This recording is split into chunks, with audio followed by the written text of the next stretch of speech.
នេះយ៉ាងមិនទូដាក់កៅកុំភ្លេចមើលវីដេអូនេះណានិយាយទៅម៉ូដនេះគឺអេមខ្លាំងមែនទែនវាក៏ជាវីដេអូដែលកម្រដែរដែលសិតតែខ្ញុំអត់ទទួលម៉ូដនឹងពីភ្ញៀវទេអ្នកទាំងគ្នាម៉ូដនេះគឺថាវាពិបាកធ្វើខ្លាំងមែនទែនជាពិសេសគឺចំណាយពេលក្នុងការធ្វើនឹងឡើងពី3ថ្ងៃតម្រាំទៅហើយទូនឹងមួយទោះបីជាប្រហែលរយៈពេលយូរក៏ដោយប៉ុន្តែវាធ្វើខ្ញុំខកចិត្តទេអ្នកទាំងគ្នាដែលសិតតែម៉ូដនេះគឺថាខ្ជូតខ្លាំងមែនទែនសម្រាប់អ្នកដែលចូលចិត្តពណ៌ pink អីថាអុយអ៊ុយហ្មងហើយចំពោះបងស្រីក៏កំងខ្ញុំឡើងពីអ្នកទាំងគ្នាទូ make up មួយជាមួយនឹងទូដាក់ខោអាវមួយតបានទូហ្នឹងឯអ្នកទាំងអស់គ្នាឲ្យគាត់កំងខ្ញុំឡើងមកអាទិត្យតែខ្ញុំឲ្យគាត់ចាំដោយសារតែខ្ញុំអត់ស្រួលខ្លួនហើយក៏អរគុណគាត់ខ្លាំងមែនតើដែលគាត់អត់ខឹងខ្ញុំអ្នកទាំងអស់គ្នាបើសិនជាអ្នកខ្លះវិញគេចង់បានអីវ៉ាន់គេអត់ចាំយូរអញ្ចឹងទេតែពី3ថ្ងៃនេះគេខឹងហើយប៉ុន្តែគាត់ចាំខ្ញុំឡើងមកអាទិត្យឯងគាត់អត់ខឹងខ្ញុំទេហើយម្យ៉ាងទៀតគាត់យល់ពីយើងដែរយ៉ាងមួយទៀតចំពោះបងចង់បានម៉ូដហ្នឹងខ្ញុំអត់ទទួលទេអ្នកទាំងអស់គ្នាឲ្យអធិស្ឋានខ្លាំងមែនតើដោយសារតែដាក់តាមក្រុមហ៊ុនទៅវាពិបាកហើយវាចុះសេវាច្រើនបើសិនជាអ្នកទាំងអស់គ្នានៅចិត្តខ្ញុំអីអ្នកទាំងអស់គ្នាអាចកំងបានដោយសារតែយើងដាក់តាមលម្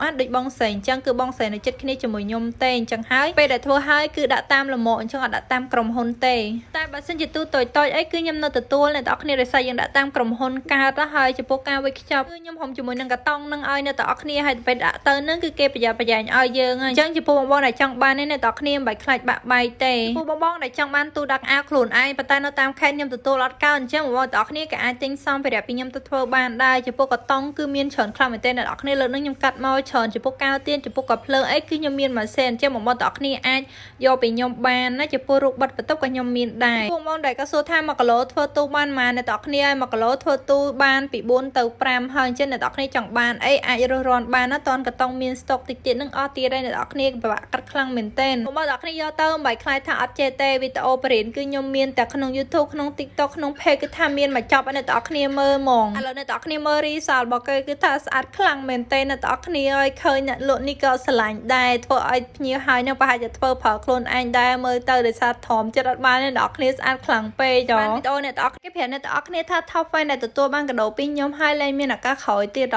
មើលតើអូនស្រីម្នាក់នេះទៅគឺដឹងហើយអ្នកទាំងអស់គ្នាពីដំបូងគឺគាត់ជា Top fan នៅក្នុង Page ចាស់របស់ខ្ញុំក្រោយពេល Page ចាស់របស់ខ្ញុំមានបញ្ហាឡើងមក Top fan Page ថ្មីនេះខ្ញុំអាសាទៀតហើយចែកដនអីអ្នកទាំងអស់គ្នាជួយគិតខ្ញុំតិចមើលខ្ញុំដាក់អីវ៉ាន់ឲ្យគាត់តតែ2ដងអីវ៉ាន់លើកមុនខ្ញុំដាក់ឲ្យគាត់ហើយប៉ុន្តែដោយសារគាត់ដាក់ទីតាំងឲ្យខ្ញុំខុសហើយវីរៈបុណ្យឋានគេដាក់ទៅនឹងគឺគាត់អត់ទទួលបានអីវ៉ាន់ហ្នឹងឯងហើយស្មានតែគាត់ទទួលបានអីវ៉ាន់ហើយក៏ស្ងាត់ដែរហ្មងទៅក្រោយពេល4-5ថ្ងៃក្រោយគាត់ឆាតប្រាប់ខ្ញុំថាខ្ញុំអត់ទទួលបានអីវ៉ាន់ទេចែកទៅខ្ញុំឡើងសង្ហាចិត្តហ្មងពេលដែលខ្ញុំតាក់ទងទៅខាងក្រុមហ៊ុនគេថាឆែកឲ្យពេលដល់អ្នកគ្នាលើគេថាឆែកខ្ញុំនឹងក៏ចាំមើលចាំបាត់រយៈពេល3-4ថ្ងៃក្រោយអីវ៉ាន់ហ្នឹងគឺ return ចោលបាត់ចូលមកដល់ Page ថ្មីគឺខ្ញុំបានដាក់អីវ៉ាន់នេះគាត់ភាសាទៀតរយៈពេល3-4ថ្ងៃគេទទួលបានអីវ៉ាន់លន់នៅតែកត់ទៀតអ្នកទាំងគ្នាជួយគិតខ្ញុំទិញមើលថាជាកំហុសណាគេនឹងអត់ខ្វល់ថាសក់ក្បាលក៏ទ្រើងបែបណាអត់តន់សក់បែបណាសំខាន់គឺបិទម៉ាស់សិនដោយសារពេលថ្ងៃរវល់អញ្ចឹងឲ្យមានតែបិទពេលយប់ហ្នឹងឯងអត់ហូបបាយអត់បា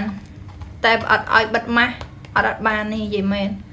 សក់ក្បាលក៏អត់សិតដែរតែសំខាន់មកបិទម៉ាស់សិនឲ្យឈឺភ្នែកអត់តន់បិទក្រហមនេះអត់បានចេញវីដេអូអ្នកទាំងអស់គ្នាមើលហ្នឹងគេងបិទម៉ាស់អត់បានចេញវីដេអូតែគេងបិទម៉ាស់គ្រាន់អត់បានថតអ្នកទាំងអស់គ្នាមើលឥឡូវអស់ម៉ាស់ទៀតហើយដល់វាធ្វើកំងទៀតហើយទៅបិទម៉ាស់ដូចញ៉ាំបាយចង់ម៉ាស់នេះមិនត្រឹមតែផ្ដោតសំណំទៅស្បែកមុខរបស់យើងទេជាពិសេសធ្វើស្បែកមុខរបស់យើងនឹងតឹងហាប់ណែនធ្វើស្បែកមុខរបស់យើងនឹងគឺថាឡើងគីឡូហ្មងអ្នកទាំងគ្នាឡើងតុនខ្ញុំស្រឡាញ់ស្បែកមុខខ្ញុំខ្លាំងមែនទែនក្រោយពេលដែលខ្ញុំបានបិទម៉ាស់ហើយនិយាយទៅបិទម៉ាស់អត់មានក្រោមពី1ម៉ោងទៅ2ម៉ោងទេខ្ញុំដោយសារតែម៉ាស់នេះគឺយើងអាចបិទបានយូរខ្លាំងមែនទែនអ្នកទាំងគ្នាទោះបីជាអ្នកទាំងគ្នារវល់អ្នកទាំងគ្នាអាចបិទពេលយប់មកយប់ទៅភ្លឺក៏បានដែរអត់មានប៉ះពាល់អីដល់ស្បែកមុខហើយបើនិយាយពីស្លឹកម៉ាស់របស់គេអ្នកទាំងគ្នាជាប្រភេទចំហួយនិយាយទៅឡើងតុនហ្មងហើយសំនៃម៉ាស់នេះមួយស្លឹកអ្នកទាំងគ្នាគឺផ្សំពីយិនសិនផ្សំពីទឹកមាត់ត្រជាកម្មហើយជាពិសេសនឹងស្លឹកម៉ាស់ហ្នឹងគឺផ្សំឡើងពីកតិចមាសទៀតអ្នកនរគ្នាហើយជាមួយនឹងស្រាយសមុទ្រនិយាយទៅគឺថាម៉ាស់នេះបិទមួយមុខក៏ដូចអ្នកនរគ្នានឹងបញ្ចូល collagen មុខម្ដងអញ្ចឹងនិយាយពី feedback បងដែលគាត់បានប្រើម៉ាស់នេះនិយាយថាគឺរាប់អត់អស់ទេ